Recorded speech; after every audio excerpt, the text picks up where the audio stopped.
Hello po mga kababayan, kamusta po kayong lahat? And once again, welcome back po sa another episode ng Simply Talkies Vlog. Ang ating pong pag-uusapan mga kababayan ay ang mainit na usapin dyan po sa West Philippine Sea. Kasi meron na naman pong insidenteng nangyari kahapon dyan, no? At eto na nga po, ipapakita muna natin sa inyo, sabay-sabay nating panoorin itong maiksing video, no, courtesy of Philippine Coast Guard Facebook page. This is just a 38-second video nung naganap po dyan sa ating West Philippine Sea. Eto na po.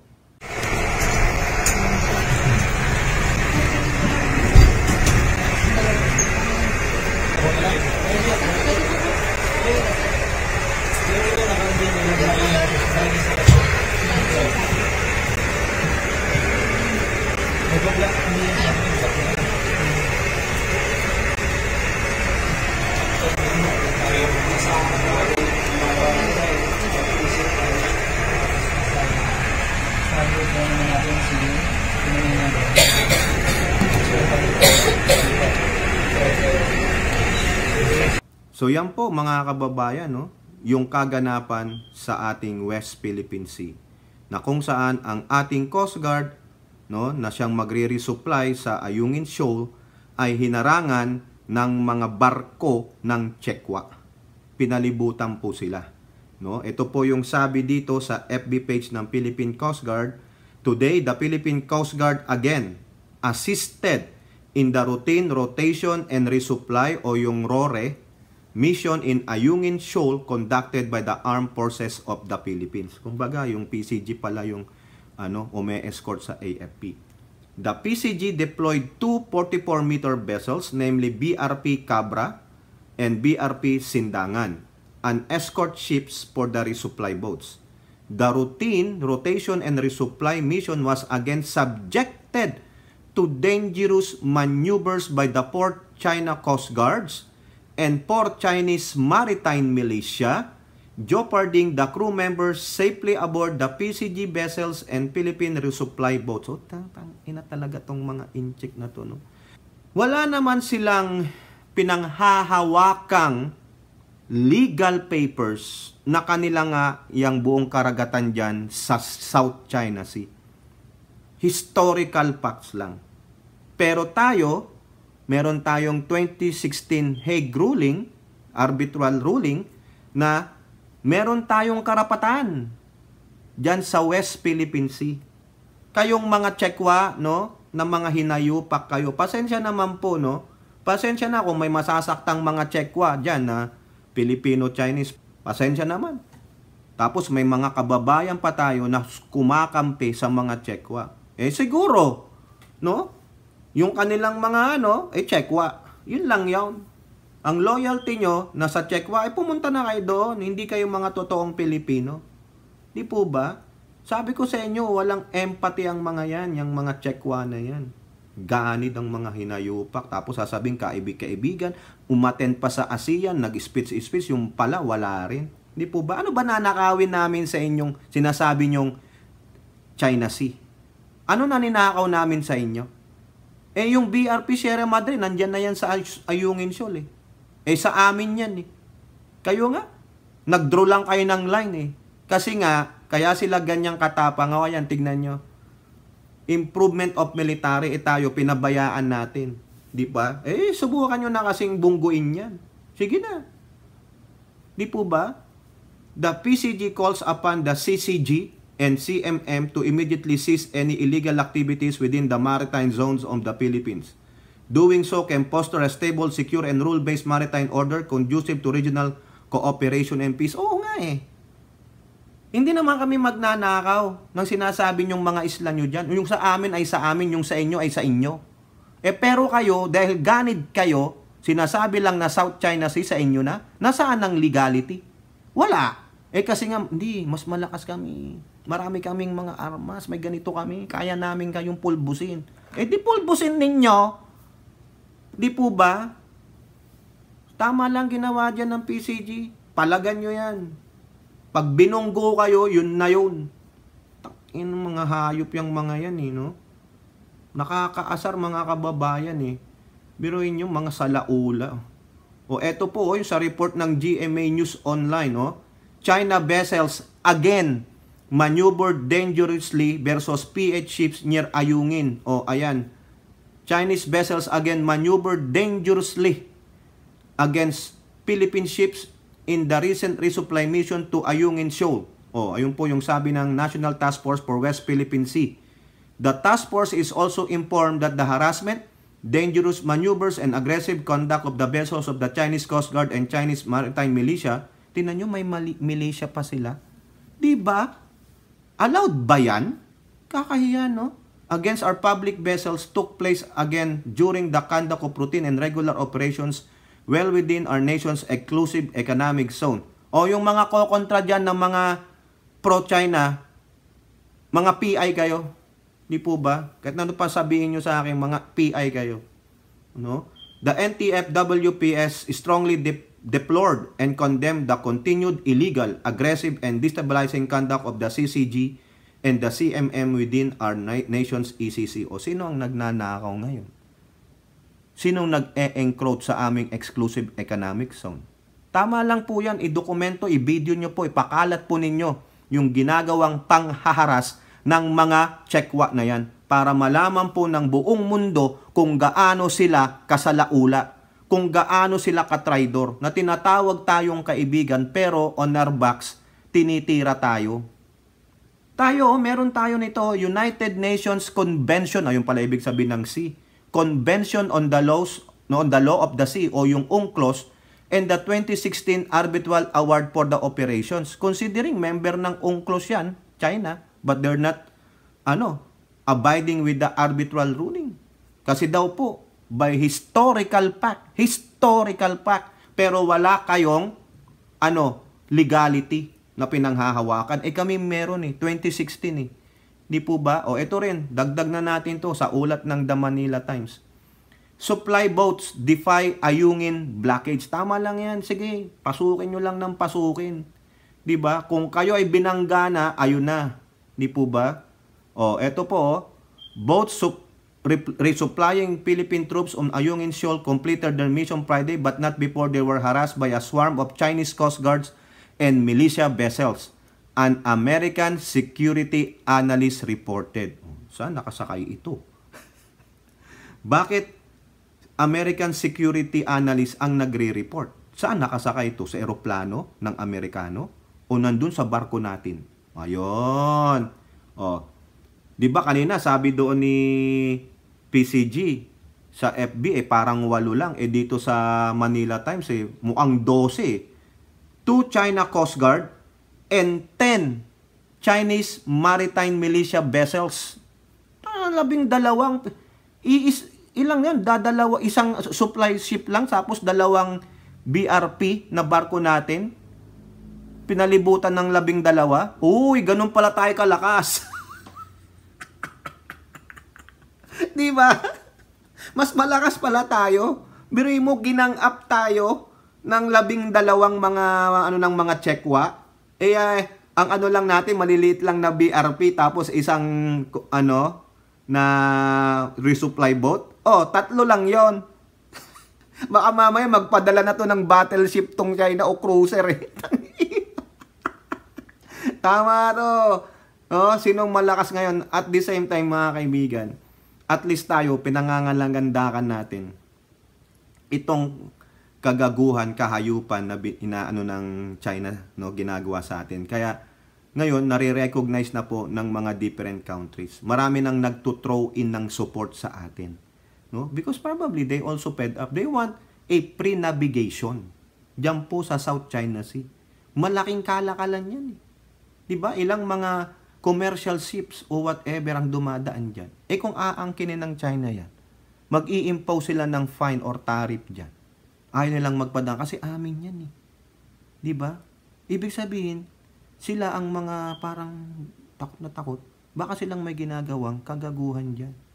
Baka hindi natin alam, may mga host na diyan ng mga linya na sa ilalim, nangongolekta na ng mga natural resources tulad ng yung gas o oil, 'di ba? Kaya sila binabantayan nila maigi, mga hinayupak Di ba? Nakakaasar po eh. Sa totoo lang. Ewan ko kung anong mangyayari dito. No? O eto, sabi sa GMA News Online, AFP says latest resupply mission to Ayungin Shoal successful. Correct. Yes, successful ang pag-resupply. Ayan ang sabi ni AFP Chief General Romeo Browner Jr. In a separate statement, military spokesperson Colonel Medel Aguilar said this tactical operation is manifestation of our firm resolve to assert our sovereign rights and jurisdiction in our maritime zones and the fulfillment of our responsibility to look after the well-being of our soldiers who are stationed not only in Ayungin Shoal but in every remote post in the country.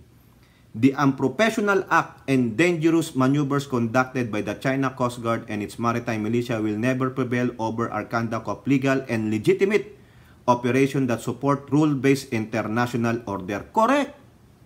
Correct yan. Ano po yung legal and legitimate, no, natin?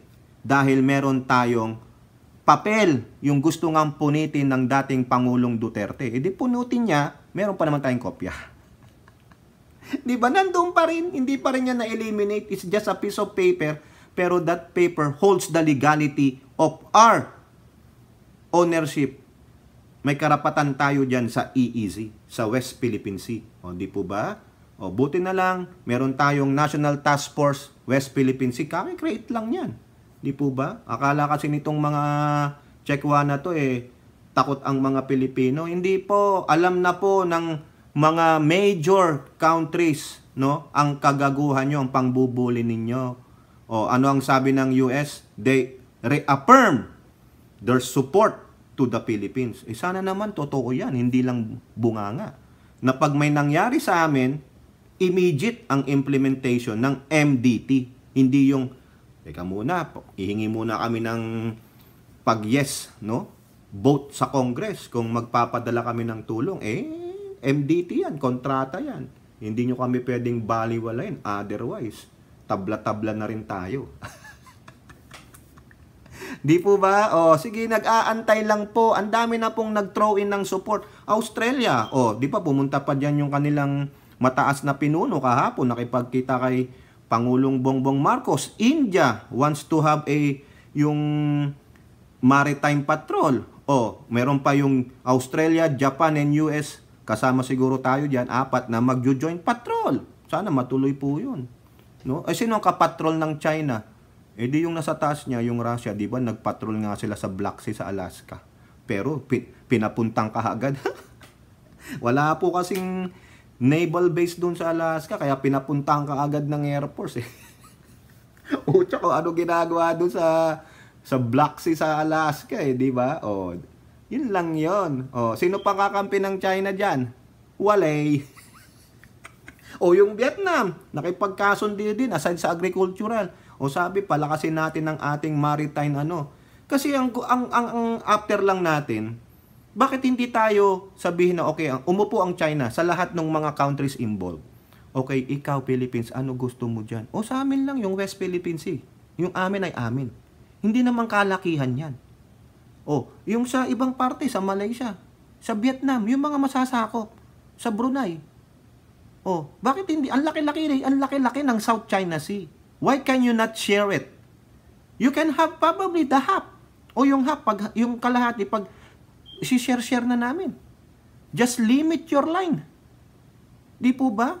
Kung ano yung sinet ng international law. Kaso ang gusto mo yung sa amin, kunin mo rin Tapos sasabi, by dialogue, ang galing yung magsalita. Naintindihan nyo ba sinasabi nyo? Kayong mga Chekwa, kayong mga minister ninyo? Kung magsalita kayo, we will hold a dialogue. Enak ng puti, kung yung dialogue lang favor sa inyo di wag na. Di po ba? Ipakita nyo tapang ninyo. Sabi nyo, magaling kayo marami kayong mga armas, marami kayong mga military equipment. Tingnan natin, baka mamaya, made in China nga Di ba mga kababayan, made in China yung iba dyan, kolorum. Ito po, sabi dyan, China opposes Philippines resupply mission to Ayungin Shoal. Di oppose. Oppose din namin kayo, ganun lang yan. Kasi kiniklaim daw nila, it claims, sabi nila, kanila yan. Ang tawag nga nila Renai Reef. Ano?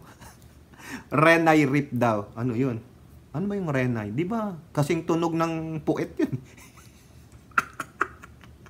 Ito sabi nila, China has indisputable sovereignty over the Nansha Islands, including the Renai Rip and its adjacent waters, and firmly opposes the illegal transportation of construction materials by the Philippines to the illegal grounded ship. Nasaan ang ebidensya? Show us the evidence that you have the legal rights to that water and to that shoal. Wala. Historical, kayong mga maka-China dyan, mga PI kayo. Di ba? Eto pa po. Yung very, malakas na issue. No? Ayan, tingnan nyo yung larawan na yan, ng mga gagong mga Chekwa. Sabi diyan, Philippines doesn't recognize new 10-dash line map. Biruin nyo, tingnan nyo yung nasa baba. Yung Palawan, tinapat ba naman doon inline sa Palawan? Ibig sabihin, kanila rin yung Palawan? Aagawin na yung Palawan? Subukan nyo. Ibang usapan na yan. Di po ba? Ibig sabihin, by historical event, sa inyo yan? Gung-gung. Anong sabi ni Eduardo Anyo, dan NSA advisor? Philippines does not recognize China's new map showing extended claims in the South China Sea. Mga gago, tingnan nyo yung bansa nila. Ang layo-layo. Talagang hindi po sila nag-a-abide sa mga international law. Wag na kayong, wag na kayong sumapi. Ba't pa kayo sumapi sa isang international body if you will not recognize the decision of that international body where you are a member of? Di po ba? Ibig sabihin, isa lang kayo. Bully kayo. We do not recognize the 9-dash line much more than the 10-dash line. Ayan po ang sabi ni Secretary Anyo. It gives us our maritime entitlement, our extended economic zone, our territorial waters, and even our extended continental shelf. Ayun po yung kanyang sinasabi base sa 2016 arbitral ruling. Ito po kasing arbitral ruling na to, hindi po ito pina-implement ng Pangulong Duterte. Wala yan. Ayaw niya. Siguro sa kanya, ayaw niyang magambala. But, yung mga Chinese, ang nanggambala, patuloy ang pananakop sa ating West Philippine Sea. Tsaka lagi ko sinasabi, yung natatandaan ko, ilalaglagan lang tayo ng nuclear bomb. Mawawipe out tayo. Yun po yung pantakot sa atin. Kaya, wag na natin pag-usapan yun. Pero, yung mga Chinese, they keep slowly creeping in. At ayan na nga po. Hindi natin binigyan ng pansin. Ayan. Inignore natin tong ruling. Akala natin masama. Pero, masama dahil hindi na-implement. Masama dahil hindi kinikilala. Hindi sana if we stand our ground, tulad ng nangyayari ngayon, malamang yan. Hindi ganyang lalong magyayabang, magkikrip in ang mga Chekwa. Our armed forces, our uniformed services, our government will do everything in its capacity to ensure that we are protecting our national interests. So again, we do not recognize the 10-dash line issued by the Chinese government. Ganon din po ang sentiment ng Pangulong Marcos. Hindi niya po yan nire-recognize. Eto po, nagsalita na rin ang dating Pangulong Duterte. Ang sabi dito sa GMA News Online, Rodrigo Duterte disagrees with China's 10-dash line map. Tingnan nyo. Pati siya. Salita na rin siya. Even though he's friends with the Chinese president, but he doesn't like it. Diba? At least, may opinion siya. Ibang usapan na to. Talagang pangbubuli na ito. Kumbaga, sa isip-isip niya, sana hindi ko na lang kinonsinti o inignore yung 2016 arbitral ruling noon. Di po ba? Siguro may benefit siyang nakuha during that time for our country, pero ngayon iba na po usapan. Iba na to. Pananakop na to. Sasakupin na yung buong ating West Philippine Sea, kasama ang Palawan, kasama ang Luzon, Zambales, Pangasinan, Norte. Paano kaya kung isa sa mga lugar diyan sa Mindanao ang gustong sakupin ng Chinese? Ano kayang gagawin ni Pangulong Duterte during that time? Kasi doon sa mapa, nakita nyo, di ba? Hanggang Palawan lang sila. Nasa baba yung Mindanao. Ano kaya pag yung sakupin yung waters dito? Palagay nyo. I-extend ng China yun. Ano kayang sasabihin ni Pangulong Duterte? Mindanao na usapan niya. Di ba mahalaga sa kanyang Mindanao? Mahalaga sa atin ng Mindanao? Tatanong lang po Ngayon ko lang po naisip yung kasi hanggang doon lang pinakita di ba? Ito yung Palawan, ito yung bagong 10-dash line. Tinapat. So ibig sabihin, hanggang doon yan extended, tapos inikot po nila ng Zambales, Pangasinan, Ilocos, doon sa Batanes. Yung Mindanao nandito sa ito yung Palawan, Mindanao nandito. Kung sakali kayang i-extend din yun, iikot, may masasakop doon sa Mindanao. Ano kaya magiging reaction ng Pangulong Duterte during that time? Tutuloy niya kaya yung pagdi-jetski niya doon sa ating mga isla? Tatanong lang po pero ngayon sinasabi niya he doesn't agree. O yan, narinig niyo na. Even though that his friend, but his friend is tridoring him. Tridoring him. Di po ba? Ito sabi niya, China is a friend, but I will state now that hindi ako sang-ayon sa 10-dash line. Tama naman yun. I am no longer in the government, pero kung sabi mo na magsunod ako sa characterization of boundaries nila, hindi ako. As far as I'm concerned, yung territory natin is non-negotiable. Correct. Agree. Siguro ganun din ang gagawin niya, sasabihin niya. He will protect anything doon sa Mindanao once na gustong i-extend pa ng China yan. Papalag at papalag dyan ang mga Mindanawan. Mostly yung maaapektuhan doon. Kasi waters nila yan, mangingisda din yung mga yan. Di po ba? Meron dyan at papalag at papalag. Di ba? O yan ang sabi niya. Friendship is one. Alliance is another one, but the territory itself must be ours. Kung maaari lang, ako po yung mang-aagaw. If I were to have my way, I rather expand it to the shores of India and China. Ay naku, Pangulong Duterte, nung panahon mo sana, nung Pangulo ka, ginawa mo na yan. Di ba?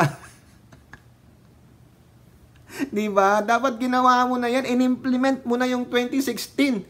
You have protected our shoals, our islands there. Hindi ngayong hindi ka na presidente. Ano pa ang power mo? Wala na. You don't have any control of the AFP. Wala. Sana, no? Ngayon siguro nagsisisi si Pangulong Duterte. Bakit ko in-ignore ito? Ngayon, naapektuhan na. O baka darating na tayo doon sa hindi natin gustong mangyari.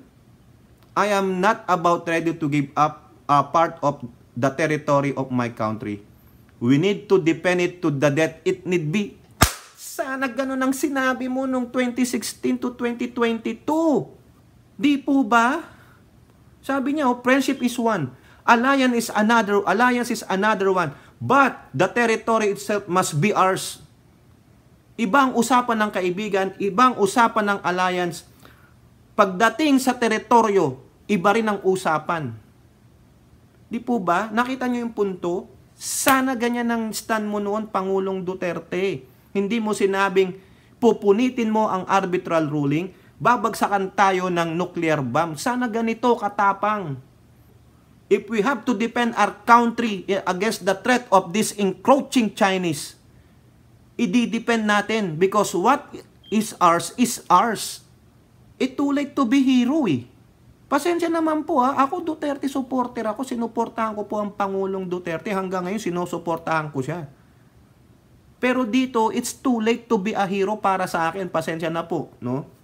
Mingi na po ako ng pamahin sa mga DDS at sa mga Duterte supporter. Yung totoo lang po na masasalig ko. Pasensya na po kayo, no? Pero sa tingin ko na po na ito na naging civilian na po ang Pangulong Duterte, now he can say this.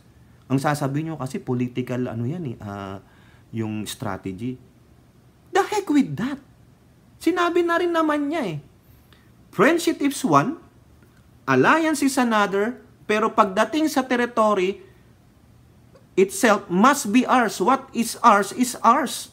Sana ganyan din ang sinabi mo during that time, hindi yung pupunitin ito, babagsakan tayo ng ganito, mawawipe out tayo sa mapa. You are our leader back then. Susundin ka namin dahil majority believes in you. Pero iba po yung tono mo nun Sa ngayon Sa ngayon, may feistiness. Kasi friendship nga. Pero you did not see what they're doing on our West Philippine Sea territories? O lalo ngayon, lumala na. Ang ginagawa ng Pangulong Marcos, pinangangalandakan sa buong mundo, dinodokumento ang pangbubuli ng China and holding that piece of paper you want to read off. At least ito, sinasabi natin sa buong mundo, we are standing our ground. We will defend what is ours, na tulad ng sinabi mo. I am not about ready to give up a part of the territory of my country. We need to defend it to death if need be. The Philippines under Duterte adopted an independent foreign policy that many saw as cordial towards China. Oh, tingnan nyo. So that's why there's a lot of people who believe in you are now pro-China because of what you stand before during your presidency. Hindi makabayan yun. Yun po mahirap eh. Marami pa nagsasabi, sabi dito ni Harry Roque, hindi daw enforceable yung Hague ruling. Eh bakit pa nag-ruling? Para saan pa po? Correct me if I'm wrong. Para saan pa yung ruling na yun? Bakit nagbigay pa ng desisyon ang Hague noong 2016? Ibig sabihin, useless pala yun? So therefore, we just gonna give up our territory? Ikaw, Harry Roque, kaya mo bang idepensa ang bansa natin laban dyan sa mga encroaching China? Will you let them conquer Palawan and the rest of the Luzon? Hahayaan nyo lang? Kasi hindi naman natin, mga ano yan. Hindi naman mga ano, ganito yan. Sige, biyahan mo na. Ganon! Ay, let's kayo, hindi kayo totoong mga Pilipino. Mga makapili kayo. Mga traidor kayo. Pasensya naman po, no? Yung mga taong gusto pang dumepensa sa China. O ito po ang sinabi ng dating Pangulong Duterte. Kung kinakailangang i-depend hanggang kamatayan, gagawin niya. Sa tingin ko po, parang mali na ang ginagawa ng China para sa kanya, which is totally wrong since then. Yun nga lang, iba ang kanyang foreign policy. Independent foreign policy, that time, siguro noon, ayaw nyo lang ng gulo, mawawipe out. Sinunod natin. Pero ngayon, iba na po usapan eh. They wanna conquer us slowly. Pero hindi mangyayari yan. Sinabi na rin ng dating Pangulong Duterte, what is ours, and it needs to depend to the death. We will defend it. Kala ng China, mga wagdo tayo, sila yun. Subukan nyo kasi. O eto po, sabi ni Chudo Giboro, tama po ba? Si DND Chief, ha? O Gilbert Chudor, o Gibo nga. O ito, sabi sa TNT, 10-dash line map ng China, ebidensya ng expansion agenda. O wala pong katapusan. No? Akala ko tapos na yung mga conquistadores, yung pananakop. Hanggang ngayon pala. At itong China ang walang katapusang pananakop. Without going into operational details, Your Honor, the principles that we'll put is that we will not back down. We'll continue to be doing what we are doing and we will continue to build up alliances with like-minded nations in order to enforce international law. Ayan po yung sagot niya sa tanong ni Congressman Rupos ng Cagayan de Oro City sa budget deliberation. When China states that we are puppets of the United States and other headsmons in order to contain them, they implicitly admit by using the word contain that they have an expansionist agenda. Correct. Tama po yan, DND Chief, no? Huwag tayong magpabuli sa mga mananakop. Pero yun yung patuloy pa rin ang pananakop. Grabe naman. O kayo po, mga kababayan, pong inyong masasabi dyan, no? Ang Pangulong Duterte pumalag na rin po sa 10-dash line ng China at sinabi niya na if comes to our territory, what ours is ours, and if we need to defend it, we need to defend it through death. O, ganun po yung sabi niya, aking interpretation.